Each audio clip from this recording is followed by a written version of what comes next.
வணக்கம். தமிழகம் எங்கும் உணர்வு ரீதியாக போராடி கொண்டிருக்கிற தமிழக மக்களுக்கும் மாணவர்களுக்கும் இளைஞர்களுக்கும் இன்று இந்த போராட்டத்துக்கு ஆதரவு தெரிவித்திருக்கிற பல அமைப்புகளுக்கும் எங்களுடைய மனமார்ந்த நன்றிகள் முதல்ல நாங்கள் தெரிவிச்சுக்கிறோம். இந்த போராட்டம் என்பது இன்றைக்கி ஆரம்பிக்கப்பட்டது அல்ல. இது ஏதோ இந்த ஒரு காரணத்துக்காக ஆரம்பிக்கப்பட்டது மாதிரி இல்லை. இது பல காலங்களாக ஒடுக்கப்பட்ட பல வருஷங்களாக தவிர்க்கப்பட்ட ஒரு விஷயத்துக்கு இன்றைக்கி பொங்கி எழுந்திருக்குது. அது உணர்வு ரீதியாக வெளிப்படுத்தியிருக்குங்கிறது தான் உண்மை.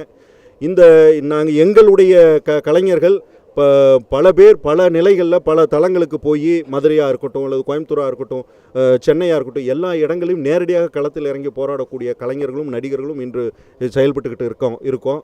அதே சமயத்தில் சட்டம் ஒழுங்கு பிரச்சனை காரணமாக பல சமயங்களில் நாங்கள் நேரடி களத்தில் இறங்க முடியாத சூழ்நிலை அரசாங்கத்திலிருந்தோ அல்லது சட்ட ஒழுங்கிலிருந்தோ சொல்லப்பட்டுக்கிட்டு இருக்கிறனால நேரடியாக களத்தில் இறங்க முடியாத சூழ்நிலை இருக்குது. ஆனாலும் எங்களுடைய உணர்வை அந்த மாணவர்களுடைய போராட்டத்துக்கு பின்புலத்தில் இருந்து நாங்கள் அவர்களுக்கு பக்கபலமாக இருக்க வேண்டும் என்பதற்காக எங்களுடைய நிலத்திலே நாங்கள் ஒரு மௌன ஒலி போராட்டத்தை ஏற்பாடு செஞ்சுருக்கோம்.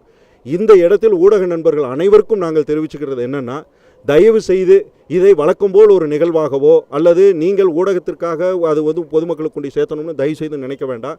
நீங்கள் களத்தில் இறங்கி போராடி கொண்டிருக்கிற இளைஞர்களுக்கு பின்புலமாகத்தான் நாங்கள் இருக்கிறோமே தவிர அந்த உணர்வுகளை நேரடியான அந்த போராட்டங்களை தயவு செய்து பதிவு பண்ணுங்கள் அப்படின்னு நாங்கள் ஊடக நண்பர்களுக்கு நேரடியாக கேட்டுக்கிறோம். இங்கே பதிவு பண்ணுறதை நேராக நீங்கள் போய் களத்தில் பதிவு பண்ணுங்கன்னு மீண்டும் மீண்டும் வேண்டி கேட்டுக்கொள்கிறோம். நன்றி, வணக்கம்.